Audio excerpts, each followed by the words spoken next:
সম্মানিত সুধী সবাইকে the global ড্রিমে স্বাগত। আজকে আমি একটা ছোট্ট লেখা শেয়ার করেছি। এটা ১০-১২ বছর আগে। আমার মনে হয় তারও বেশি। অনেক বছর আগে লেখা। মূলত এটা একটু যোগ করে লেখাটা পরবর্তীতে একটু চেঞ্জ হয়েছে। বাট মূল লেখাটা আসলে এটা 2001 বা 2 তে লেখা। আমি যখন আ মধুপুর ডিগ্রি কলেজে অধ্যাপনা করি। এটা কনফিউশন আছে অনেকের।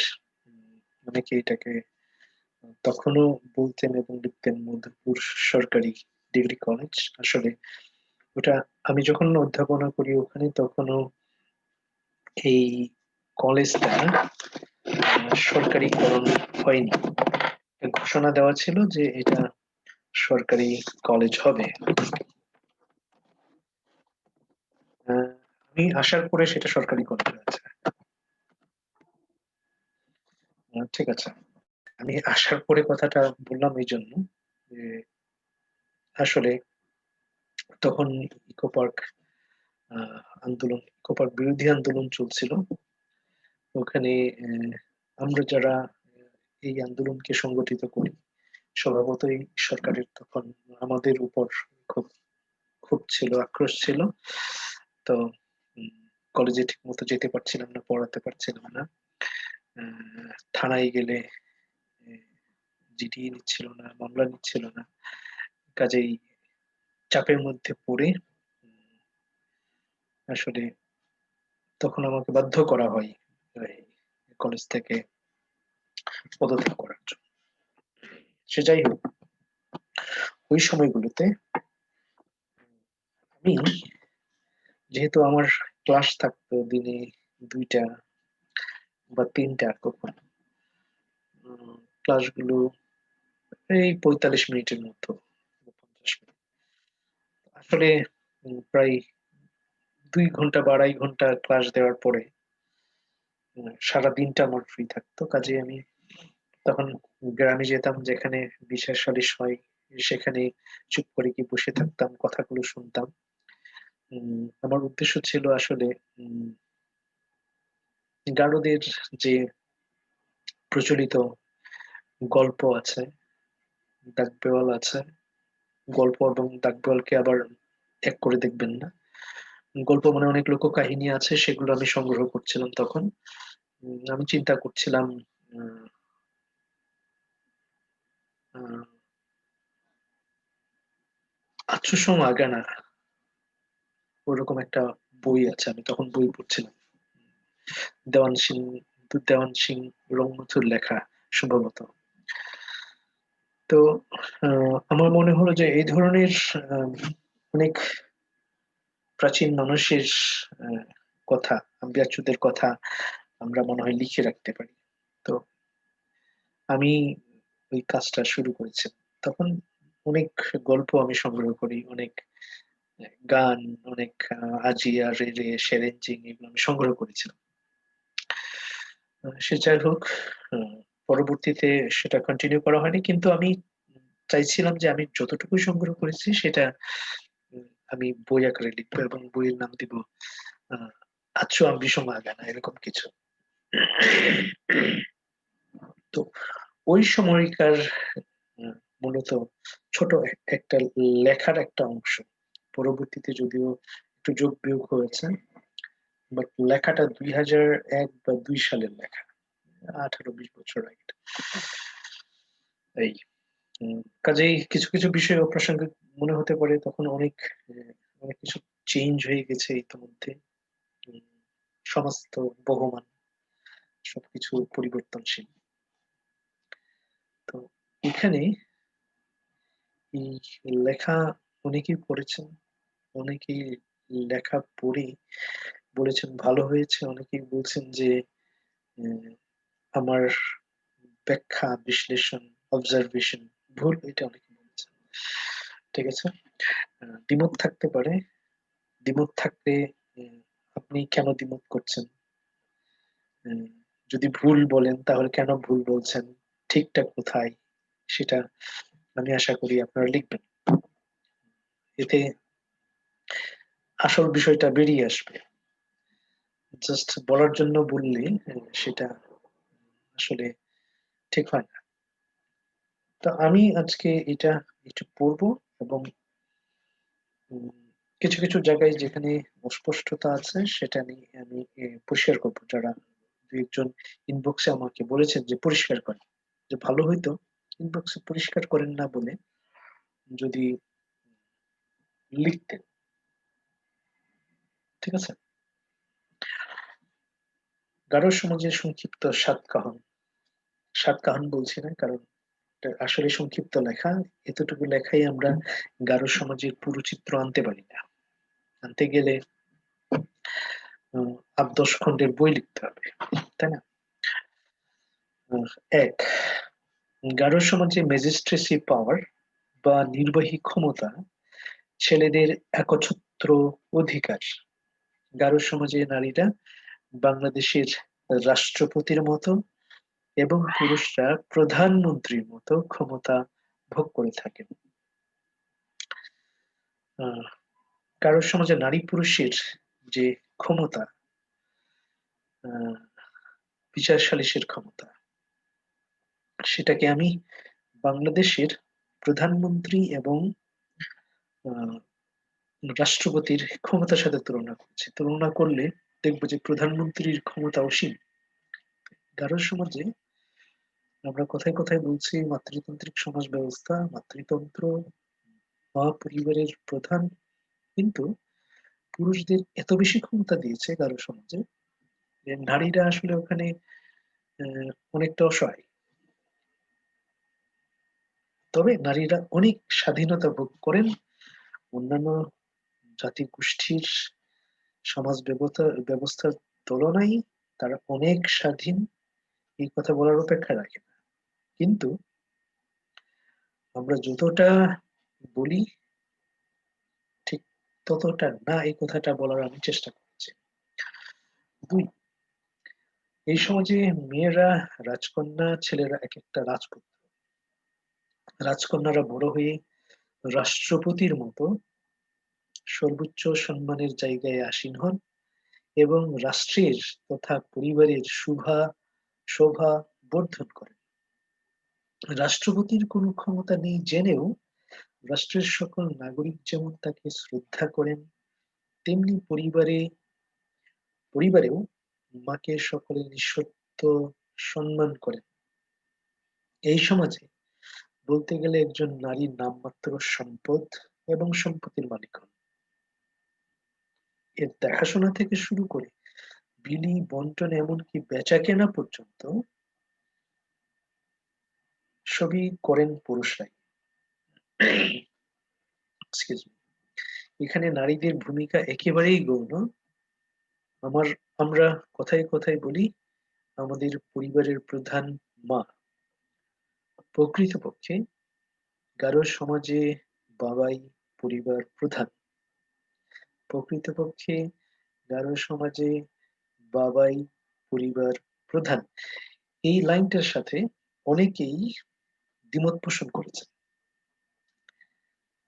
যারা দ্বিমত পোষণ করেছেন, কেন করছেন, এই ব্যাখ্যাটা দিলে সব থেকে ভালো হবে, কিন্তু আমি ব্যাখ্যাটা দিব একটু পরে। তিন, পরিবারের সকল সিদ্ধান্তের মালিকও পুরুষরাই।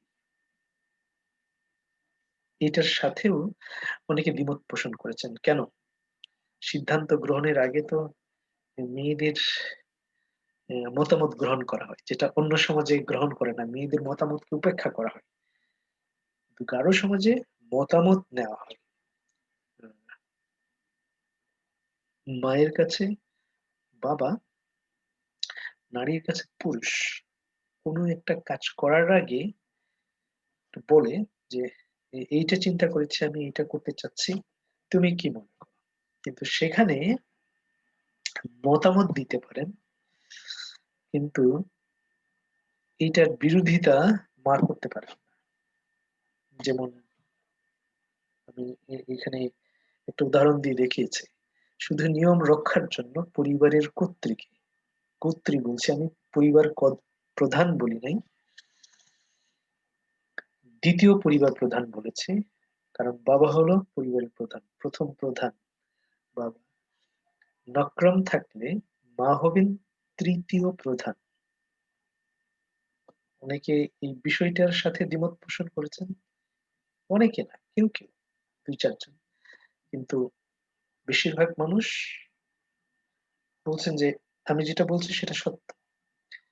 কেন সত্য সেটা আমি আজকে দেখাবো। বিষয়টি জানানো হয় যেমন জানানো হয় রাষ্ট্রপতিকে। রাষ্ট্রপতির যেমন কোনো সংসদীয় বিলে সই না করে পারেন না, তেমনি পরিবারে সাধারণত নারী কোনো পুরুষের সিদ্ধান্তের বিরোধিতা করতে পারেন না বা করেন না। সাধারণত করেন না, দুই চারজন করতে পারেন। Excuse me. জন্ম নেওয়া মাত্রই একজন গারো ছেলে রাজপুত্র হয়েই জন্মান। তিনি শুধুমাত্র রাজপুত্র হয়েই জন্মান না, তিনি হয়ে ওঠেন একজন চ্রা। গারো সমাজে চ্রা হয় ছেলেরা, আর গারো সমাজে একজন চ্রা পূর্ণ মন্ত্রীর সমমর্যাদাপূর্ণ। কথাটা আমি রিপিট করি আবার। গারো সমাজে একজন চ্রা পূর্ণ মন্ত্রীর সমমর্যাদাপূর্ণ। তার জন্য বরাদ্দ থাকে আলাদা মর্যাদার আসন, পরিবারে মাছের বড়ো মানে মাছের মাথা, মুরগির রান, সব থেকে ভালো জিনিস। মেয়েদের জন্য নয়, সেগুলো বরাদ্দ থাকে ছেলেদের জন্য। আমার মনে হয় এটার সাথে কেউ দ্বিমত পোষণ করবে না, দ্বিমত পোষণ করার মতো জায়গা নেই। কলিজা ছেলেরা খায়, মেয়েরা খায় না, পা খায় না। Okay, I am not kidding, seriously. 5, রাজপুত্ররা বড় হয়ে প্রধানমন্ত্রীর মতো প্রতাপশালী হন। বিচারে সালিসে সমাজে নমাজে বাজারে বাণিজ্যে কোর্টে কাচারিতে পুরুষরাই যান, সেখানে নারীরা যান না। সাধারণত ব্যতিক্রম আছে। বিচারিক রায় দেওয়ার ক্ষমতা গাঢ় নারীদের শূন্য। দেখা যায় না নারীরা বিচার সালিসে বসেছে, বসেছে মানে হলো যে বিচারিক আসনে বসেছে, এরকম নজির এখনো নেই। এখন জুরি বোর্ড গঠন করলে দেখা যায় 10 জন ছেলের মধ্যে একজন মেয়ে ইদানিং রাখা হচ্ছে, ইদানিং রাখা হচ্ছে। কিন্তু আজ থেকে 10-15 বছর আগেও আমি দেখিনি। আমি বাংলাদেশে যখন ছিলাম তখন আমি প্রথম দেখেছি যে আমাদের উপজেলা ভাইস চেয়ারম্যান হওয়ার পরে 10টি প্রথম দেখেছি যে জুরি বোর্ডে ছিলেন, প্রথম দেখেছি আমি। মানে আমার 30-35 বছরের জীবনে, তখন আমার বয়স 30 বা 35, আমি দেখি নাই। 35 বছরের জীবনে আমি দেখি নাই, এবং ওটাই প্রথম দেখেছি, এরপরে আমি দেখি নাই। ঠিক আছে, এরকম দুই একটা ব্যতিক্রম, ওটাকে আমরা উদাহরণ ধরতে পারি না। একজন চোরা ছাড়া কোনো বিচার সালিশ হয় না। যারা উপস্থিত থাকবে না তো বিচার হবে না। সেখানে মেয়ে যদি 1000টাও থাকে, 1000 জন থাকে, সেখানে যদি পুরুষ চোরা না থাকে, চোরা না থাকে, পুরুষ থাকতে আবার হাজার হাজার, চোরা না থাকে, ওই বিচার সালিশ হবে না। কারণ নির্বাহী ক্ষমতার পুরোটাই রাজপুত্রদের হাতে। এটা তাদের জন্মগত অধিকার। সে বুদ্ধিমান হোক আর গবেট মূর্খ হোক, দ্যাট ডাজন্ট ম্যাটার। যত আইন দেখাই গারো সমাজের বাস্তবতা এটাই, এটাই প্রথাগত আইন। অনেক চড়া, তাই অনেক চড়া তাদের ক্ষমতার অপব্যবহার অহরহ করে, কখনো কখনো পরিবারে অশান্তির কারণ হয়। স্পষ্টতই গারো সমাজ মাতৃতন্ত্র বা ম্যাট্রিয়ার্কাল নয়, এটি মাতৃসূত্রীয়, যেটাকে আমরা ইংরেজিতে মেট্রিলিনিয়াল। আমি দৃঢ় কণ্ঠে আবার বলি, গারো সমাজ মাতৃতান্ত্রিক সমাজ নয়। মা পরিবারের প্রধান নন, বাবাই পরিবারের প্রধান। মূলত এখানেই অনেকের দ্বিমত। আমি বলছি যে এটা কেন বলছি আমি একটু পরে দেখাচ্ছি। বিষয়টি আমি গারো সমাজের আসল সৌন্দর্য, তাদের সংস্কৃতি ও ঐতিহ্য নামের আরেকটা লেখায় পরিষ্কার করেছি। সেটা পড়ে নেবেন। তবে আমি এখানেও আজকে বেশ কিছু বই আমার কাছে রয়েছে, সেটা আমি দেখাবো। ঠিক আছে। গারো সমাজে যেখানে মাতৃতন্ত্রই নেই এবং যা নেই আমরা না বুঝেই তা সংস্কারের কথা। অনেকে আমরা এখন কেউ কেউ লড়াই সংগ্রাম আন্দোলন করছে যে আমরা এটা পরিবর্তন করতে চাই, কিন্তু আমরা যা পরিবর্তন করতে চাই সেটা আমাদের সমাজে নেই। আমি সংস্কারের পক্ষে ব্যক্তিগতভাবে, কিন্তু সংস্কারের কথা বলার আগে আমরা কি সংস্কার করব তা বোঝাটা জরুরি। এই ধরুন, আমরা নারীদের ক্ষমতা হ্রাস করে বিলিয়নে সমাজ সংস্কার করতে চাই, কিন্তু নারীদের কোনো নির্বাহী ক্ষমতাই নেই। তাহলে এখানে কি সংস্কার করব? আবার ধরা যাক জমির সমান ভাগ করতে চাই, কিন্তু গারো সমাজে জমির বন্টন কিভাবে হয়, কেন হয়, তাই যদি না জানি, কিভাবে সমান ভাগ করার সংস্কার চাইতে পারি? গারো সমাজে আইন ধরে ধরে চর্চা হয় না। সবকিছুই চারপাশের সকল মানুষের সাথে আমাদের সম্পর্ক কেমন তার উপরই বেশিরভাগ নির্ভর করে। উদাহরণ দিয়ে বলতে পারি, কোনো পরিবারের সবার সাথে ভালো সম্পর্ক থাকলে স্ত্রী মারা যাবার পরও নতুন স্ত্রী হওয়ার জন্য কেউ কেউ এক পায়ে রেডি থাকে। সবাই তার জন্য একটা নতুন বউ খুঁজে দেওয়ার জন্য ব্যতিব্যস্ত হয়ে পড়ে। ছেলের বয়স যতই হোক, বয়সটা জাস্ট আর নাম্বার ইন কারো সোসাইটি। কিন্তু এর বিপরীত হলে সকল তার বোনেরা সবাই মিলে বৌহারা ছেলেকে তাড়ানোর জন্য উঠে পড়ে লাগেন, কখনো কখনো অন্যায় ভাবে। মাতৃতন্ত্রে মায়ের ক্ষমতা থাকে সীমাহীন, কিন্তু গারো সমাজে কোনো নারীর এক বিন্দু নির্বাহী ক্ষমতা নেই। এখানে রাজপুত্র রাজকন্যারা মায়ের পদবি বা টাইটেল গ্রহণ করে থাকেন, নারীদের পরিবারের সর্বোচ্চ সম্মানের আসনে বসিয়ে দিয়ে ক্ষমতায় ক্ষমতাহীন করে ভুলিয়ে রাখা হয়েছে। যেখানে যেমন করে একটি গণতান্ত্রিক রাষ্ট্রে মহামান্য রাষ্ট্রপতিকে রাখা হয়েছে অনেকটা গরুর খড়ে ঢুকাই রাখার মতো, অনেকটা নারীদের মাথায় কাঁঠাল ভেঙে খাওয়ার মতো। এখানে ভালো কাজ হলে রাষ্ট্রপতির কোনো ক্রেডিট নেই, সকল ক্রেডিট তখন প্রধানমন্ত্রী। খারাপ হলে সকল দায়ী রাষ্ট্রপতি। সত্যি কথা বলতে খারাপ শোনাবে, তবুও বলি, গারো সমাজে নারীদের সুকৌশলে গভীর রাজনীতি করে মাতৃতন্ত্রের লোক দেখিয়ে ক্ষমতাহীন করে রেখেছে। সমাজের চতুর্দিকে তাকিয়ে দেখবেন, কোথাও তাদের কোনো পদ নেই, পদবিতে নেই, বিচার আসনে নেই, সংলগ্ন পদে নেই, ওয়ানগালার নগ্মাতে নেই, নেতৃত্বে নেই, খেলাধুলায় নেই, আন্দোলনে কোনো উল্লেখযোগ্য পদে নেই, কোনো সংগঠনে সভা সমিতিতে উপরসারির পদে নাই, বেচা কেনাতে নাই, সরকারি বেসরকারি কোনো বিশেষ বড় চেয়ারে নাই, মিশনারি হলেও বিশেষ কোনো দায়িত্বে নেই। কেবল জমিটা নামমাত্র তাদের সামনে ঝুলিয়ে রাখা হয়েছে। ছেলে মেয়েদের পদবিটা নামের পাশে রাখা, অনেকে এখন সেটাও রাখে না, বাবা টাইটেল লিখে বসে আছে। বিষয়গুলো কেউ ভাববেন না, ভাববেন। ইদানিং একটু পরিবর্তন আসছে, তবে তা খুব ধীর। জাতীয় পর্যায়ে মারিয়া মান্দা আরো আরেকজন গারো মেয়ে খেলছে এখন জাতীয় ফুটবল দলে, অনূর্ধ্ব 17, 16 বা 17, ঠিক মনে নেই। এখন বেশ কিছু উদ্যোক্তা আমাদের তৈরি হয়েছে, পরিবর্তন আসছে, বাট সেটা ধীর। গারো সমাজ আসলে কি দিয়েছে, কি দিচ্ছে তার মা বোনদের, কি দায়িত্ব দিচ্ছি তাদের?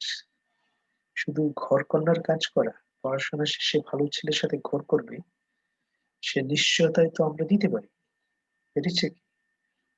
উচ্চশিক্ষিতদের চোখ কম পড়াশোনা করা মেয়ে, কম স্মার্ট, কম বুদ্ধি আছে এরকম মেয়ে দিয়ে বিশ্ববিদ্যালয়ে পাশ করা বেশ কিছু ছেলেরা তাদের সঙ্গীদের নাচতে দিবেন না, বিয়ের পরে গাইতে দিবেন না, বন্ধুদের সাথে কথা বলতে দিবেন না। একটা ছাত্র শিবিরের মতো বিয়ের পরে চরিত্রটা পাল্টে যায়। ঠিক আছে? গারো সমাজের নারীদের সম্পত্তির যে অধিকার সেটি কাগজে মাত্র, নামমাত্র তারা মালিক। কেন তা আমি আগেই বলেছি।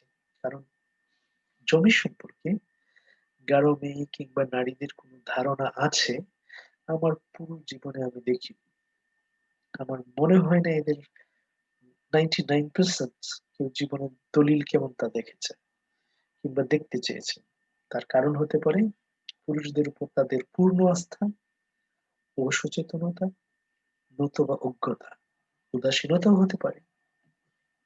গারো সমাজে নারীদের যে অধিকার তা শুধু কাগজে মাত্র, বাস্তবে তারা অন্য সব সমাজের সাধারণ নারীদের মতো। কিন্তু এই কাগজে অধিকার তাদেরকে অবশ্যই কিছুটা বাড়তি সুবিধা দিয়েছে, তাদেরকে বাড়তি সুবিধা দেয়, তাদেরকে সম্মান দেয়, যা অন্য কোনো সমাজের নারীদের থেকে এগিয়ে রেখেছে। এখন আমাদের কেউ কেউ নারীদের কাগজের অধিকারটাও কেড়ে নিতে চাইছেন, সব বেচা বিক্রি করেও আমাদের পোষাচ্ছে না। এবার এবার পায়ের নিচে রাখা চাই, দাসী করে রাখা চাই, বুড়ো বাবা মাকে পথে বসানো চাই, তাদেরকে ভিক্ষুক বানানো চাই। এতে আমাদের সম্মান বাড়ে, এদের সবাইকে আমরা সারাপ বলে মুখ বন্ধ করে দিতে চাই। আসলে কি চাইছি আমরা?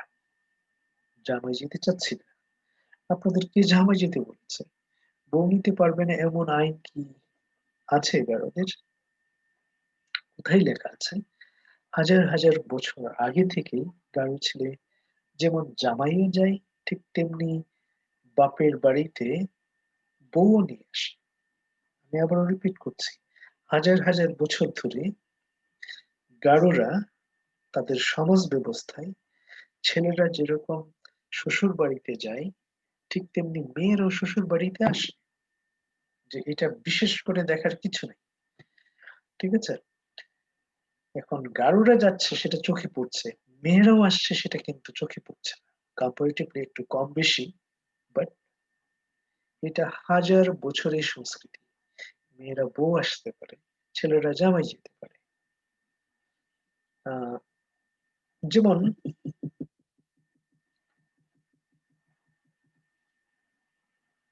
আপনার যদি মুরুদ থাকে, বউ আনবেন, কারি কারি টাকা বানান, অট্টালিকা বানান, বাণিজ্য করুন, আপনার উপার্জনের 100% আপনার ছেলেদের দিন। এতে কেউ খুশি হবে না? পুরুষরা সম্পত্তির মালিক হতে পারবে না, এই কথাটা কোন আইনে লেখা আছে? লেখা আছে মাহারি সম্পত্তির উত্তরাধিকার শুধু কন্যা সন্তানেরা হইবেন। মানে হচ্ছে সম্পত্তি তো অনেক রকমের।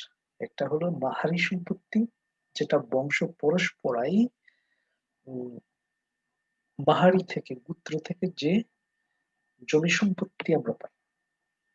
আরেকটা হচ্ছে সৌপার্জিত সম্পত্তি, সেটাকে মান্দি ভাষায় বলে আহ্বিক সে সম্পত্তি। তো আমাদের চোখ মাহারি সম্পত্তির দিকে যায় কেন? সৌপার্জিতে সৌপার্জিত সম্পত্তিতে তো ছেলেদের উত্তরাধিকার আছে, সেদিকে চোখ পড়ে না কেন? আপনি নিজে উপার্জন করে আপনার রাজপুত্রকে সমান ভাগে ভাগ দিন, 75% দেন অথবা 100% দিন, সমস্যা কোথায়? সমস্যা তো নেই। এটা আমার পার্সোনাল গল্প, না বলি দেন আসল কথায় আসি। আমরা সংস্কার চাইছি, কিন্তু কিসের সংস্কার চাইছি? সেটা চাইতেই পারি। সব আইনই শতভাগ কাজের হয় না। যা কল্যাণকর নয় সেটা সংশোধনযোগ্য যেকোনো সময়। কিন্তু সেটার ভারসাম্য সম্পূর্ণ হওয়া চাই। জমির 40% আমরা বলছি 40% আপনাদের দেওয়া হচ্ছে, কেউ বলছে 67% দেওয়া হচ্ছে, যেটা অন্যায় বলছি। কেউ বলছে 50% দেওয়া হচ্ছে। 50% সব মেয়েদের, অন্যান্য মেয়েদের দেওয়া হচ্ছে, একজনকেই 50% দেওয়া হচ্ছে, এই কথাটা আমরা বলছি আসলে না বুঝে বলছি। আমি সেটা বলতে চাচ্ছি, জমির 40% বা 67% যে নগ্ন মেয়েকে দেওয়া হয়, তা কেন দেওয়া হয় আমি আমার সারা জীবনে কোথাও আলোচনা করতে দেখি। সমাজ সংস্কার, আইনের সংস্কারের সভা, সেমিনার, মোটা মোটা প্রবন্ধ উপস্থাপন করতে দেখেছি কারো বুদ্ধিজীবীদের, কিন্তু সেখানে সমাজের ভেতরের কোনো বিষয় উঠে আসে। এসেছে বিভিন্ন বইয়ের রেফারেন্স, বুদ্ধিদীপ্ত যুক্তি, আইনের অনেক ধারা, কিন্তু দাগবেল সেখানে উপেক্ষিত থেকেছে। যা এসেছে সেগুলো সব কাগজের কথাবার্তা। সমাজ আপন গতিতে এগিয়ে চলে, রীতিনীতির সংস্কার হয় বিরল। এই যে মধুপুরের আবিমার বাবা মায়েরা তার সন্তানদের সম্পত্তির ভাগ দিয়ে আসছে, সেটা আমি ছোটবেলা থেকে দেখছি। ঠিক আছে, আমার আচ্ছুরাও পেয়েছে। ঠিক আছে, আমার আম্বি আচ্ছু, তার মানে আমার জন্মের পর থেকে আমি দেখে আসছি। কই আমার কোনো বোন আত্মীয় ভাগ দিয়ে আসছে, সেটা কি প্রথাগত আইন নয়? আবিমার জন্য ওইটাই এখন আইন, ও লিখিত আইন। আমার ভাইদের আমার বাবা আমার মা আহ, জমি দিয়েছে। কই আমার কোনো বোন আত্মীয় স্বজন তো কোন প্রশ্ন তুলে। আমি মধুপুর কলেজে যখন অধ্যাপনা করতাম, তখন মাঝে মাঝে গ্রাম্য সালিশে গিয়ে চুপ করে বসে থাকতাম, শুনতাম বড়দের গল্প। এমন এক সালিশের শেষে এক আচ্চুকে আমি জিজ্ঞেস করলাম, নগ্নাকে বেশি সম্পত্তি দেওয়া অন্যায় কিনা? এই যে কখনো 33%, কখনো 40%, কখনো 50%, কখনো 67%-এর জমি সম্পত্তি তাদের দেওয়া হচ্ছে, সেটা অন্যায় কিনা? আমার প্রশ্ন ছিল এটা। তার উত্তরটা ছিল এরকম, খুব ইন্টারেস্টিং। আপাত দৃষ্টিতে অন্যায়, কিন্তু প্রকৃতপক্ষে সেটা যৌক্তিক, ন্যায়। আমি জিজ্ঞেস করলাম কেমন?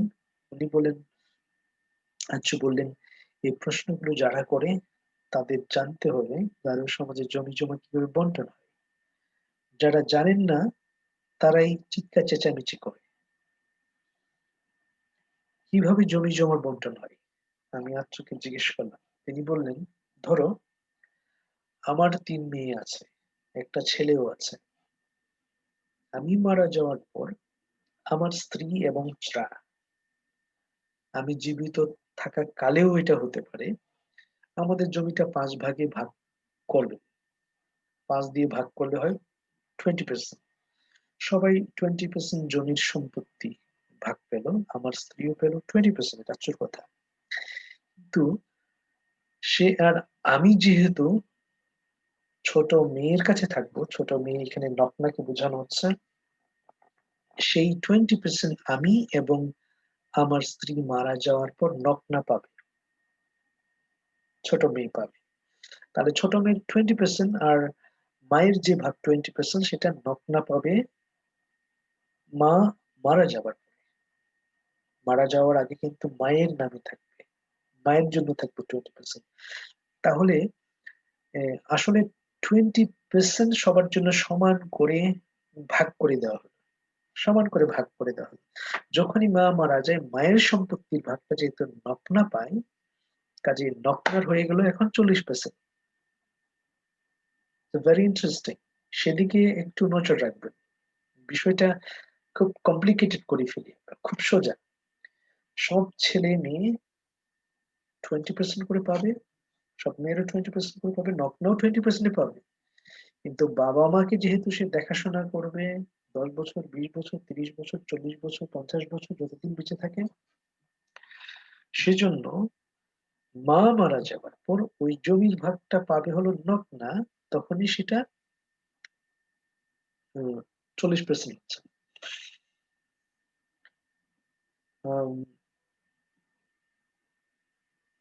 নকনার ভাগ 20%, মায়ের ভাগ 20%, এই হলো 40%। নকনা যদি আমাদের দেখাশোনা না করেন তাহলে বাকি দুই মেয়ের যে একজন, যে কোনো একজন নকনা হতে পারে। নকনা ছোট মেয়েকেই হতে হবে এমন না।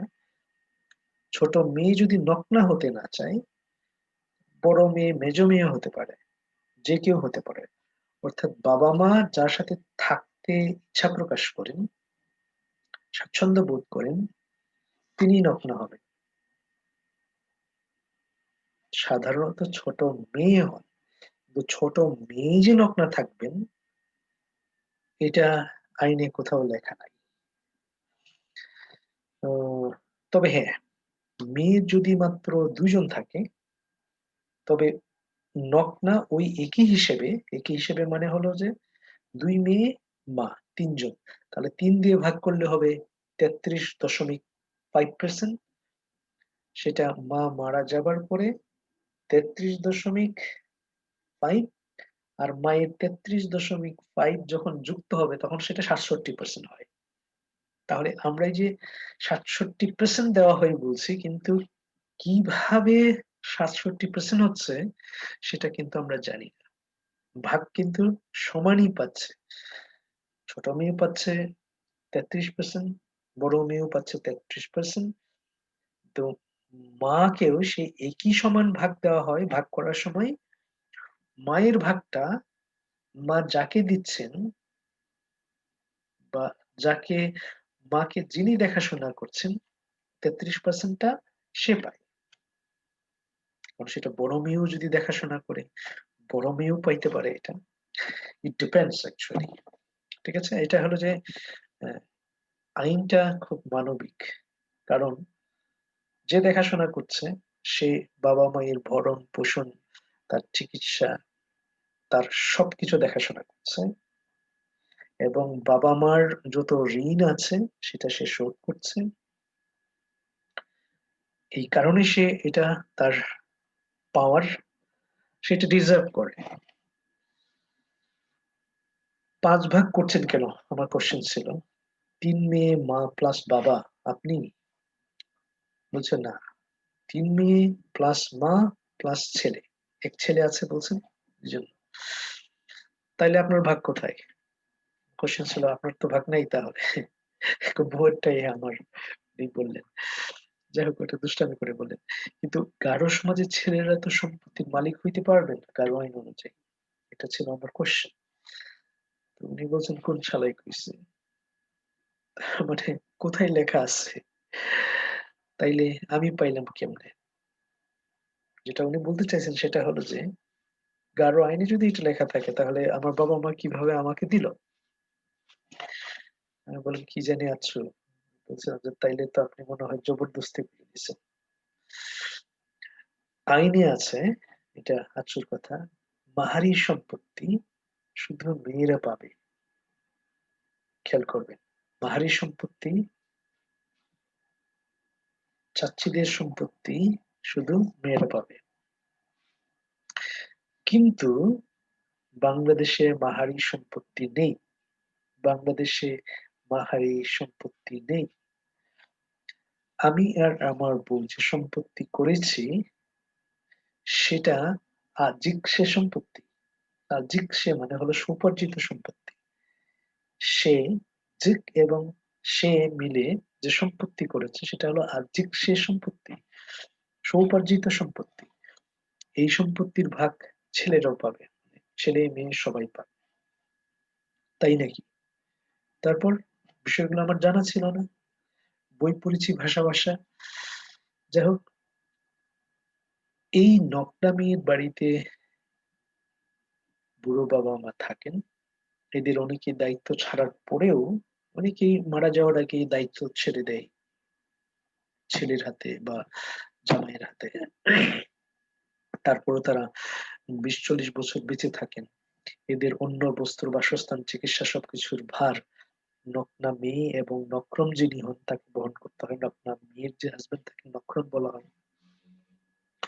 বুড়ো বুড়িরা ছোট ছেলে মেয়েদের মতো হয়ে যায়।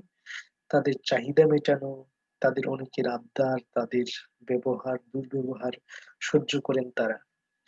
বুড়ো বাবা মাকে ভালো রাখার জন্যই এই বিধি ব্যবস্থা। এই যে 20% বা 33% মায়ের নামে সম্পত্তিটা মারা যাওয়ার আগ পর্যন্ত রাখা হয়, এই সম্পত্তিটা তার হাতে থাকে বলেই ছেলে মেয়েরা তাদেরকে দেখাশোনা করে।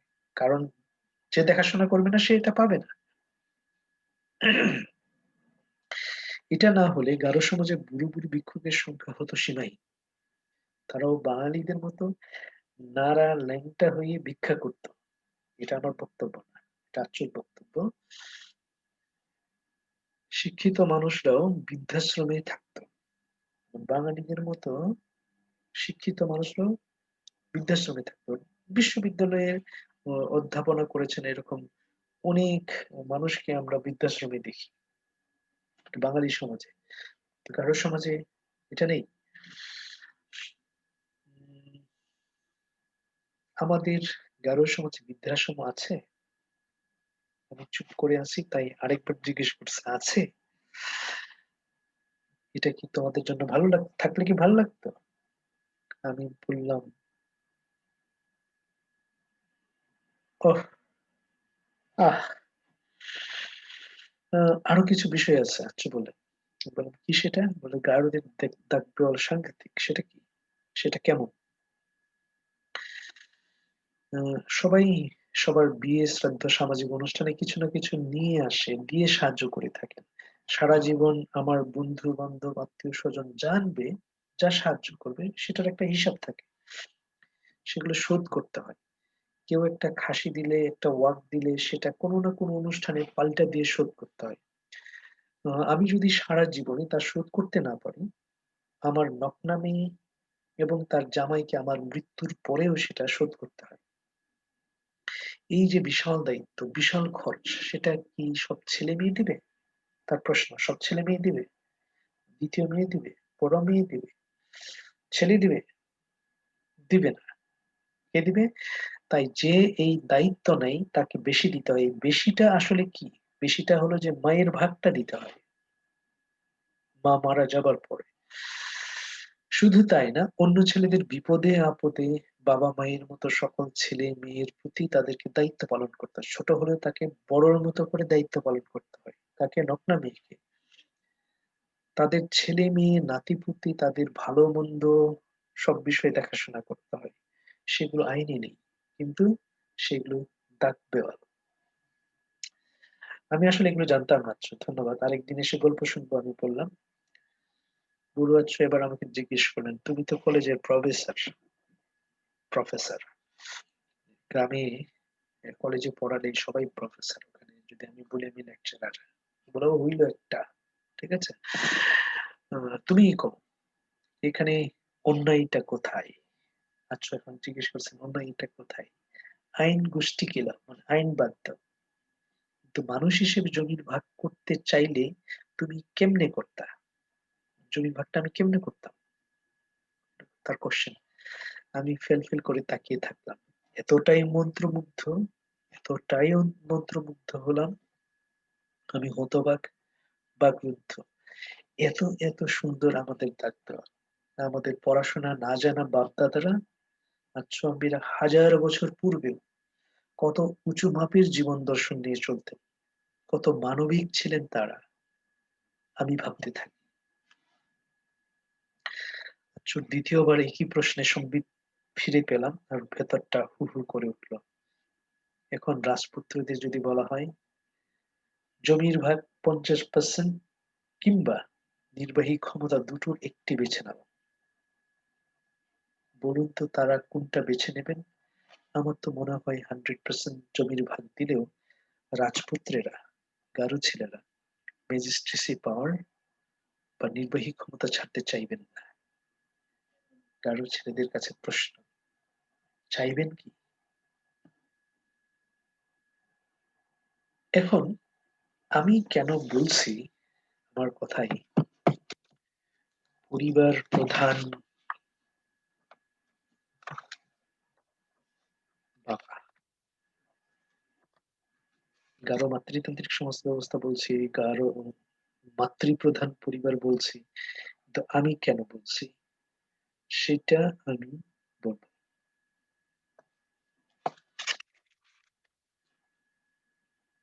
বাহ্যিক সে সম্পত্তি,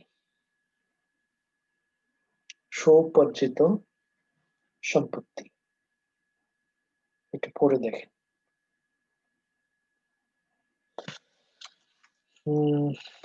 তারপরে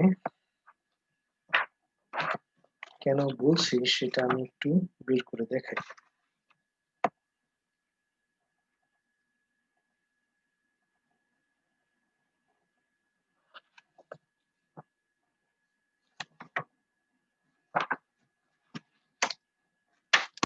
আমার মনে হয়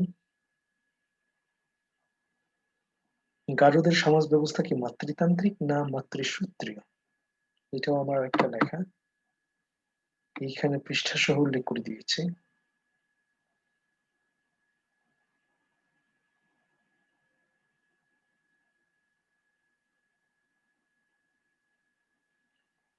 গারোর সমাজ মাতৃতান্ত্রিক, ম্যাট্রিয়ার্কাল নয়, মাতৃসূত্রীয়।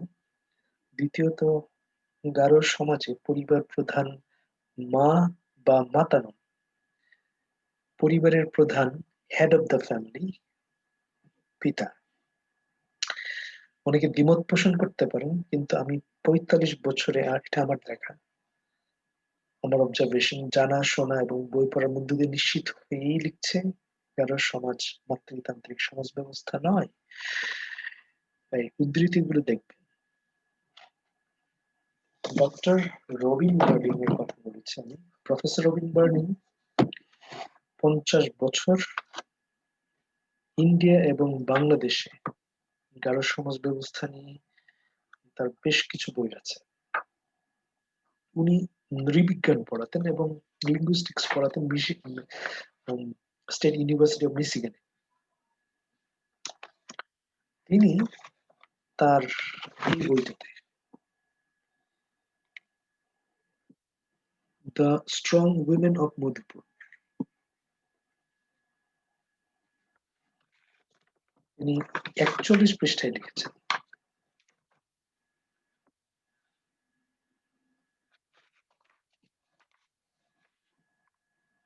দেখেন,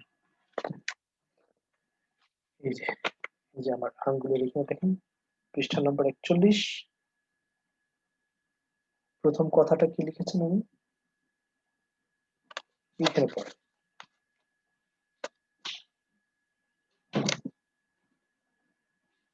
বলছেন, the Garos are matrilineal. The Garos are matrilineal. Matrilineal, মাতৃসূত্রীয়। তিনি বলেন নাই matriarchal, তিনি বলেছেন the Garos are matrilineal। তারপরে তার ব্যাখ্যা বিশ্লেষণ আছে এই পৃষ্ঠায়।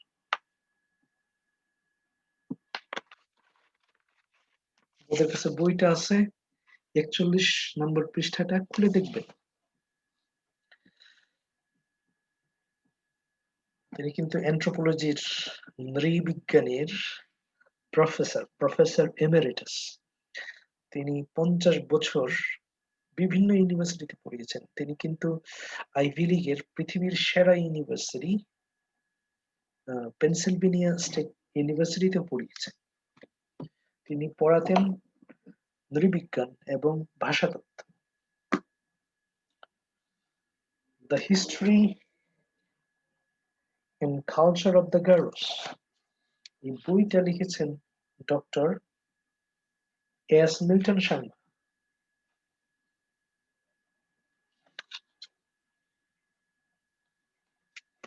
আচ্ছা, এই বইটার উপর তিনি পিএইচডি করেছেন। যদি দেখি আমরা দেখছি যে তার পিএইচডিটা মূলত এই বইয়ের উপর।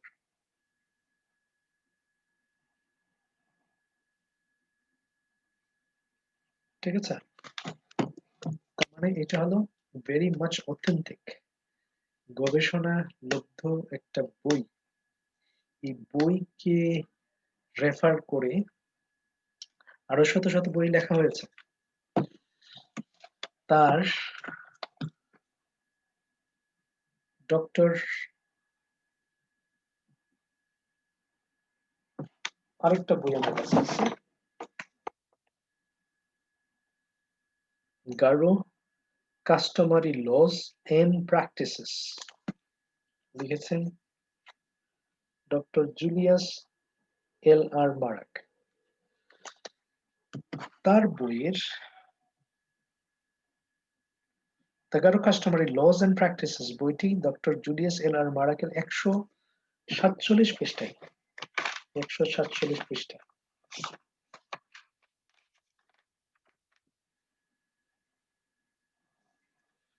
147 পৃষ্ঠা, এদিকে দেখেন বইয়ের পৃষ্ঠা 147, লেখাটা পড়ে।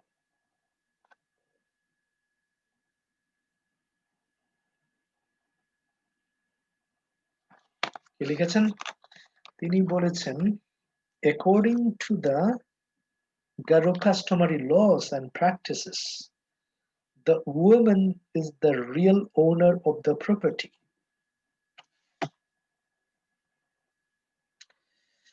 According to the Garo customary laws and practices, the woman is the real owner of property. The man is the mere custodian and guardian of the property, is the head of the family. Is the head of the family. Head of the family ke? Custodian and guardian of the property, পুরুষ। Then 163 পৃষ্ঠায়,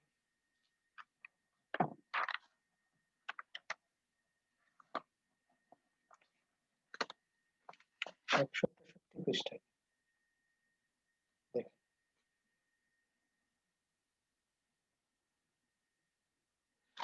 কি বলেছেন। 163 পৃষ্ঠায় বলেছেন, the position of the husband in the Garo society is high and respectable. Garo সোসাইটিতে হাজবেন্ডের, স্বামীর পজিশনটা হাই, অনেক উঁচুতে, এন্ড খুবই রেসপেক্টেবল, সম্মানিত। The father of the house, the father of the house, পরিবারের বাবা, being the sole guardian and proprietor, guardian হিসেবে, পরিবারের গার্ডিয়ান, সোল গার্ডিয়ান কথাটা বলা হচ্ছে, সুপ্রিম অভিভাবক হিসেবে, and proprietor, সত্ত্বাধিকারী হিসেবে, শব্দটা ব্যবহার করেন, proprietor, সত্ত্বাধিকারী হিসেবে, মালিক না কিন্তু সত্ত্বাধিকারী, কথাটা কন্ট্রাডিক্ট মনে হতে পারে। Proprietor of the house has full authority to manage the household affairs of the house with no interference whatsoever. পরের লাইনগুলো দেখেন একই পৃষ্ঠায়। The position of the Garuman in the family is clearly indicated in the following words, which the Garus hold most dear. Such expressions used amongst the tribe are head of the house or family.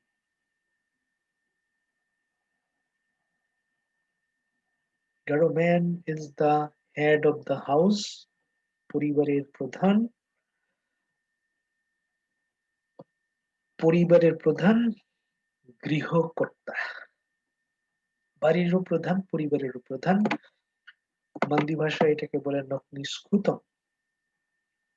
Master or guardian of the house, nokni nokkapa, patriarch of the family, nokni pado, patriarch of the family.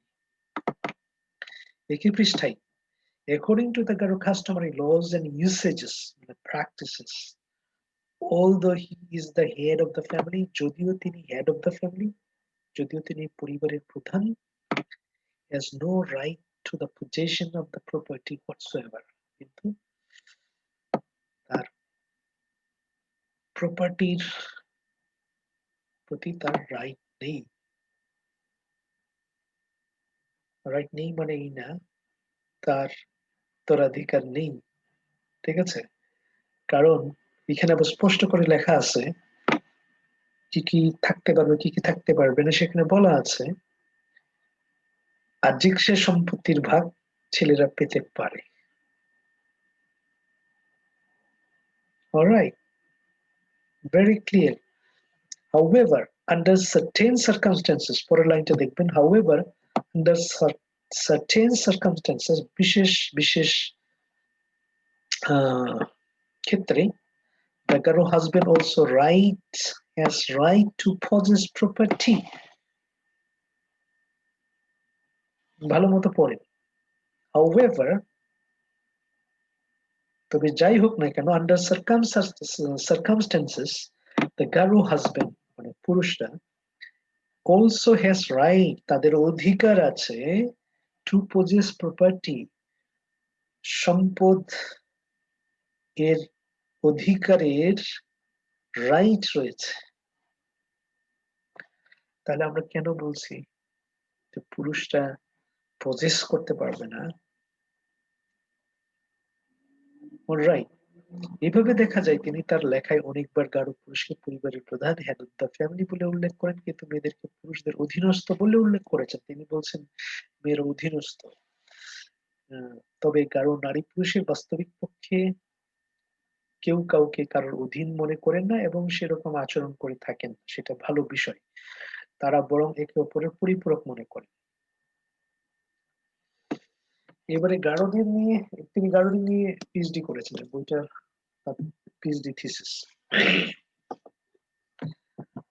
PhD করেছেন doctor Milton Sharma, history and culture of the Garos, যেটা আমি দেখালাম। সেখানে তিনি 148 পৃষ্ঠায় 148 পৃষ্ঠায় উল্লেখ করেছেন। 148 পৃষ্ঠা, এবং আমি দাগ দিয়েছি যেগুলো ইম্পর্টেন্ট।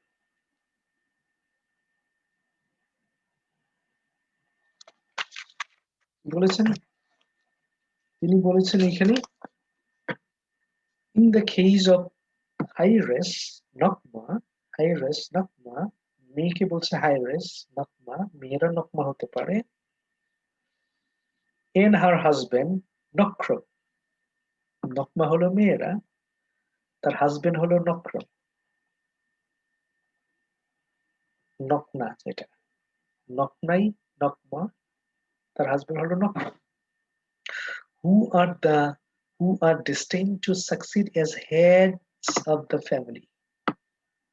নকনা এবং নক্রমকে বলা হচ্ছে হেড অফ দ্য ফ্যামিলি, যারা হেড অফ দ্য ফ্যামিলি হওয়ার জন্য ডেস্টাইন, নির্ধারিত। উত্তরাধিকারী এবং তার স্বামীর ক্ষেত্রে যারা পরিবার প্রধান হওয়ার জন্য নির্ধারিত, chosen তারা। The place of the husband in the family is firmly established after his marriage. In the case of the Nokma, the husband of the heiress is placed in the second seat among the members of the house. যিনি নক্রম, তিনি দ্বিতীয় অবস্থানে থাকবেন পরিবারে, তার position হলো দ্বিতীয়, next to his father ইনলোর পরেই হলো নক্রমের স্থান পরিবারে। এই ক্ষেত্রে শাশুড়ির অবস্থান হলো তৃতীয়, অর্থাৎ পরিবারে যদি নক্রম থাকেন সেখানে মায়ের অবস্থান হলো তৃতীয় কর্ত্রী। তার আগে বাবা আছে, কর্তা, পরিবারের কর্তা, তারপর আছে নক্রম, মা হলো তৃতীয় position. Head of the family K? So তার অর্থ হলো মায়ের অবস্থান পরিবারে তৃতীয় যদি সে পরিবারে নক্রম থাকে। তাহলে প্রথম হলো বাবা নক্রম, দেন মা। 149 পৃষ্ঠায় তিনি স্পষ্ট উল্লেখ করেন। 149 149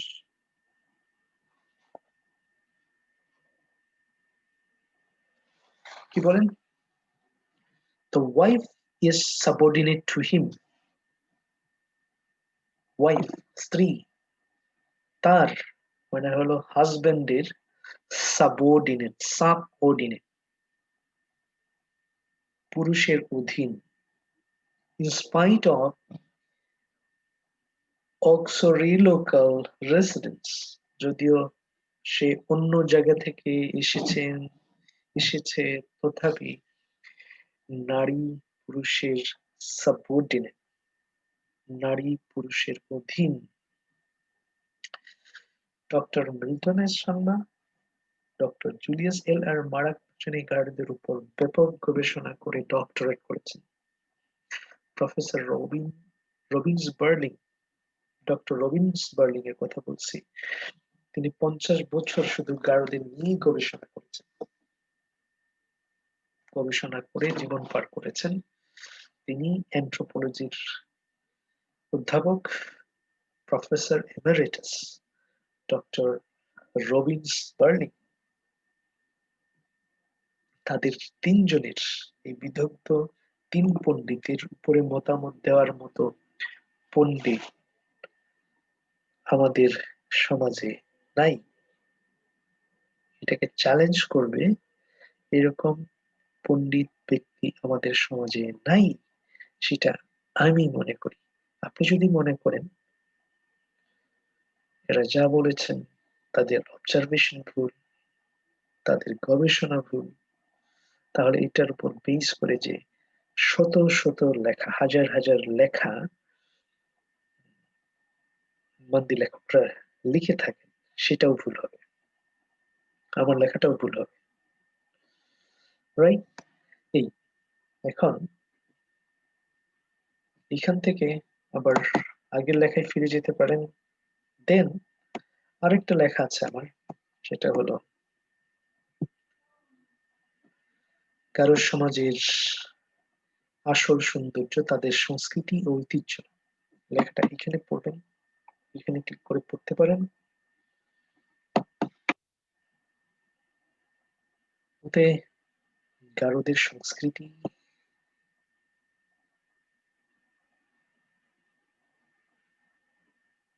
তাদের ঐতিহ্য সম্পর্কে একটা ভালো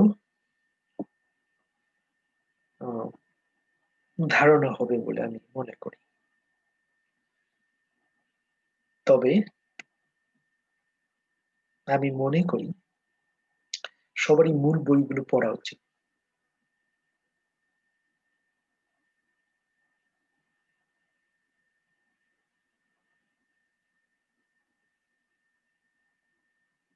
সবাইকে ধন্যবাদ। আশা করি অনেকের কৌতূহল মিটবে, এবং যারা আমার লেখার দ্বিমত পোষণ করছেন, very welcome, no problem at all. কোনো কোশ্চেন থাকলে এখানে জিমেইল করতে পারেন, thedreamsglobal@gmail.com. Thank you so much.